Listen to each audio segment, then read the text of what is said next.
వ్యవసాయ సమాచారం ఇప్పుడు జై కిసాన్లో చూద్దాం.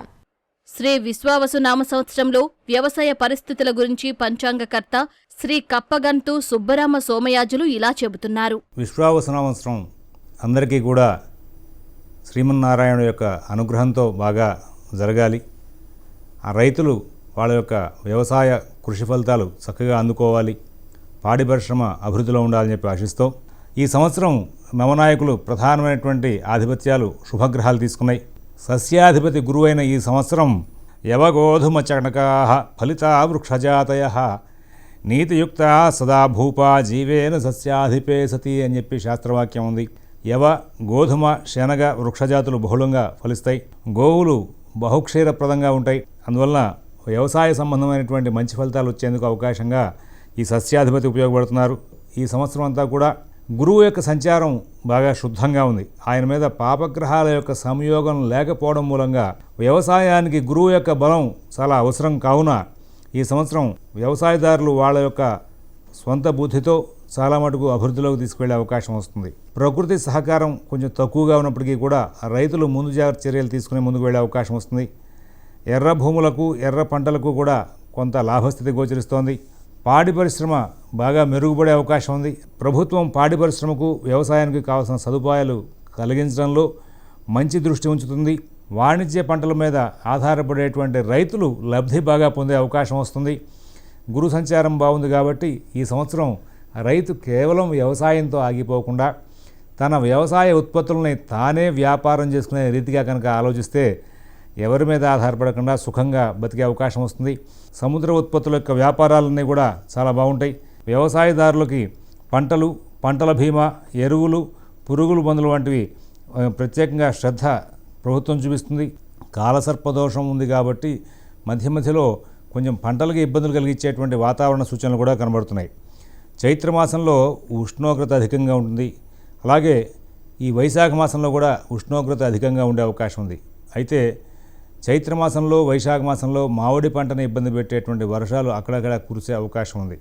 జ్యేష్ఠమాసం, ఆషాఢమాసం ఈ 2 మాసాల్లో కూడా సింహాంగారక దోషం, అలాగే రాహుకేతు కుజ సంచారం ఉన్న కారణంగా ఇవి దేశారిష్టయోగంగా చెప్పడున్నాయి. ఇక్కడ పడే వర్షాలు పంటల్ని పాడు చేసే వర్షాలుగా ఉంటూ ఉంటాయి. వర్షాధారం చేసుకునేటువంటి వ్యవసాయం చేసేటువంటి పత్తి, మిర్చి, టమాటా వంటి రైతులకి కొంచెం ఇబ్బందికరమైన ఘటనలు ఉంటాయి. అయితే ముందు జాగ్రత్త చర్యలు తీసుకుని రైతులు వాటిని తగిన విధంగా నడుపుకుంటూ వ్యవసాయం చేసి సక్సెస్ అయ్యే అవకాశాలు కూడా కనబడుతున్నాయి. ఈ ఆషాఢ మాసం దగ్గర నుంచి సమతూకంగా ఉన్నటువంటి వాతావరణం కనబడుతోంది. అంటే ఆషాఢ మాసం వెళ్ళాక శ్రావణ మాసం దగ్గర నుంచి మార్గశిర మాసం వరకు కూడా ఈ కాలంలో నదులు చక్కగా పొంగి పొరలే అవకాశం ఉంది. నీటి సదుపాయాలు బాగా వచ్చే అవకాశం ఉంది. ఆంధ్ర కంటే తెలంగాణలో పంటలు బాగా పండే అవకాశం కనబడుతోంది. డిసెంబర్, జనవరి మాసాలకి పూర్తి చేసేటువంటి పంటలకు ఎక్కడా ఇబ్బంది లేకుండా సాగే అవకాశం వస్తుంది. జనవరికి పూర్తి చేద్దాం అనుకున్న పంటల్ని డిసెంబర్లోనే పూర్తి చేసిన విధంగా ముందుకు వెళ్తే ఉత్తమంగా ఉంటుంది. కంది, మినుము, పెసర వీటిని సంబంధించినటువంటి వ్యవసాయం చేసేటువంటి రైతులకి ఉత్పత్తి అనుకున్న స్థాయిలో రాకపోయినా ధరవరలు సానుకూలంగా వచ్చే అవకాశం ఉంది.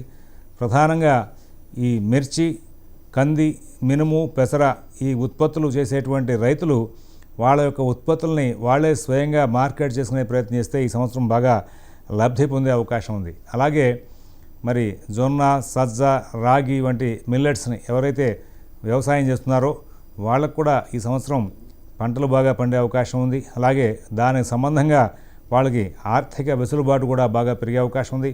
సుగంధ ద్రవ్యాలని ఉత్పత్తి చేసేటువంటి వ్యవసాయం చేస్తున్నటువంటి వ్యవసాయదారులకు ఈ సంవత్సరం బాగా లాభాలు వచ్చే అవకాశం ఉంది.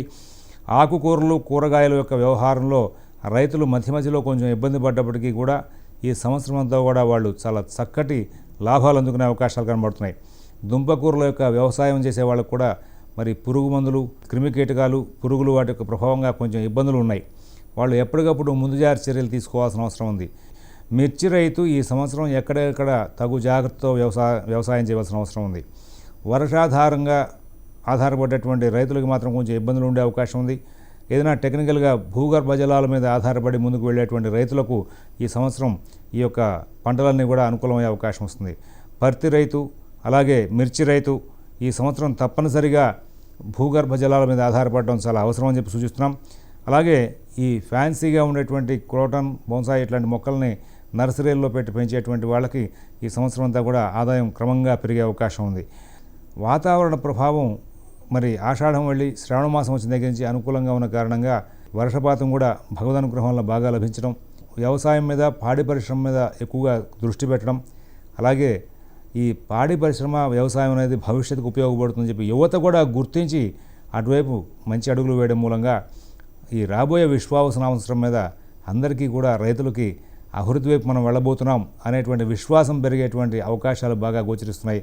అందరికీ కూడా సుఖవంతమైనటువంటి ప్రయాణం జరిగే అవకాశం ఉంది. స్వస్తి. మరిన్ని విభిన్నాంశాలతో రేపటి అన్నదాతలో మళ్ళీ కలుసుకుందాం. నమస్కారం. అన్నదాతలు తమ సందేహాలు, సమస్యలను 18004254085 టోల్ ఫ్రీ నంబర్లో ఉదయం 10 నుంచి 11 గంటల మధ్య పని దినాలలో సంప్రదించగలరు. ఈ కార్యక్రమాన్ని యూట్యూబ్లో www.youtube.com/అన్నదాత ఈటీవీ లింక్ ద్వారా వీక్షించవచ్చు. అన్నదాత కథనాలు ఈటీవీ విన్ మొబైల్ యాప్లోనూ వీక్షించండి.